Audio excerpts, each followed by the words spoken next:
kukazia. But I think Chelsea have tried to do some counter-attacks because you could see they are doing more of build-up. Burnley is coming full force trying to press. But I think this system of goalkeeper being the last man is a bit working. But again, Chelsea should be very careful because they're making some errors in those build-up. And once that happens, we've been caught up like 2 to 3 times. But again, Tony, I can tell you, we should be at least 3 or 4 goals up because we've missed a lot of chances.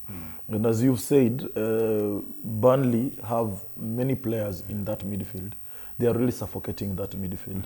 And what Chelsea is opting to do is trying to, of course, João Pedro and Palma trying to switch on the wings. Then we try to play our balls from the flanks. And I think it is kind of working.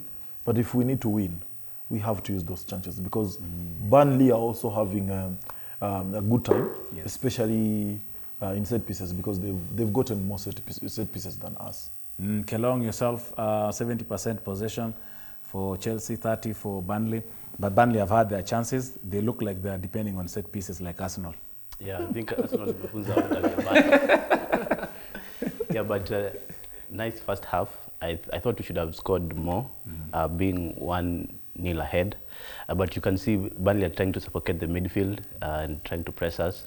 But we are beating the press, just making slight mistakes. We need just to be quick a bit more and then score. I thought I could have the cold celebration when Palma was there. Yeah, on goal, but he missed. But I'll just remain with the João Pedro celebration currently.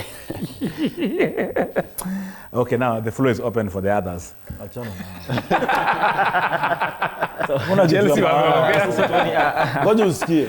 First I'm bragging because I'm spot on with my first half prediction, 1-0 Chelsea. But from a Burnley point of view, they are down but not out because they've played well. First half wamekuwa na chances za panda pale. They have impressed kidogo. So second half, if they keep on the pressure, they might equalize. And I'm really hoping they equalize so that now the game becomes ikwe satamu zaidi. But mimi najua Burnley itafunga bao. I'm just hoping wafunge bao na ikwe equalizer. Iskoti na tunafunga alafu Chelsea inashinda. Make goal.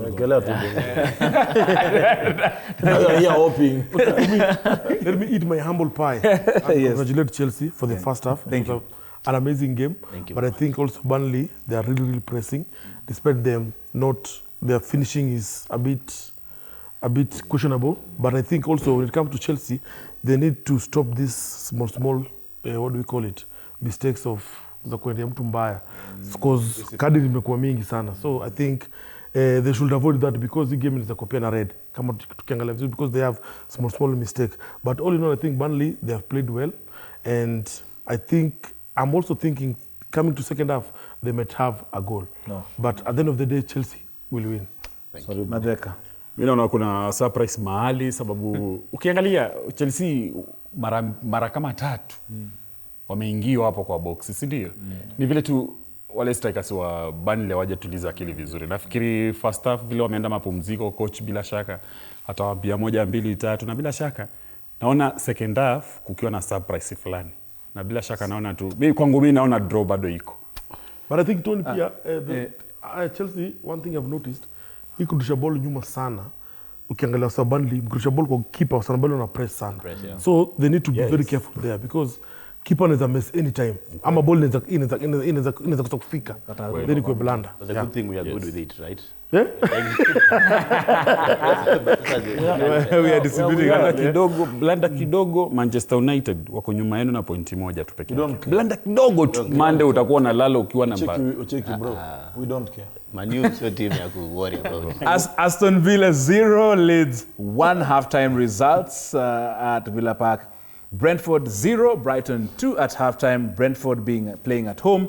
Chelsea, of course, at home 1-0. Burnley and the other games starting at 8:30 p.m. West Ham versus Bournemouth, and the let kick off game ya Dennis Madeka, Manchester City against Newcastle, and hiyo itakuwa ni GG, na najua Man City wanaweza kosa kushinda. But of course, remember the big games tomorrow. Remember the Arsenal versus Tottenham a game which will decide the trajectory of the English Premier League. Biggest game on Monday. Jeki, umesikia tukiitaja. Everton. Haiko hata kwa raundi. Haiko hata kwa list. Tunaongelea. Hata director wangu mwenyewe tu inaonda mwenyewe hata hajaniambia juu ya game. So wacheni kuforce issues. Quickly, of course, Kelong second half. Second half itakuwa nakaje? Of course. Now that we have 1-0, how will the second half? Of course, I expect us to come in gun blazing, score 3 extra goals, and to maintain 4-0. I think if Burnley will continue with that pressing, I think they will eat more, because sometimes the coach tells you what to do, and in terms of countering whoever is coming full force. So you just let Palmer run, Neto run, and then it's a tap in. It's the same na hiyo yenye Neto amefunga. So wakikuja sana hivyo watakula bao mingi sana. Wa relax, wajaribu kutafuta bao ya equalizer, but pia wazuie zaidi. Dennis Madheka, your prediction for second half? Second half bila shaka naona kuna ukombozi upo kwa Burnley. Sema matokeo. Na ile hipo ni kwamba second half Burnley bao moja, Chelsea 0. Wewe 90 minutes sijamaliza. nimeenda. 1-1. Yes. Exactly. Wacha kumchanganisha. I think I'll give it to Chelsea, but I think Burnley may score. But I'll give it to Chelsea. I don't know how many goals, but I'll give it to Chelsea. Yeah, Burnley will score definitely, but probably Chelsea will end up winning by 3-1. That's of course where we end this particular football gang. Enjoy the second half. God bless. Enjoy your weekend. Bye. Lakini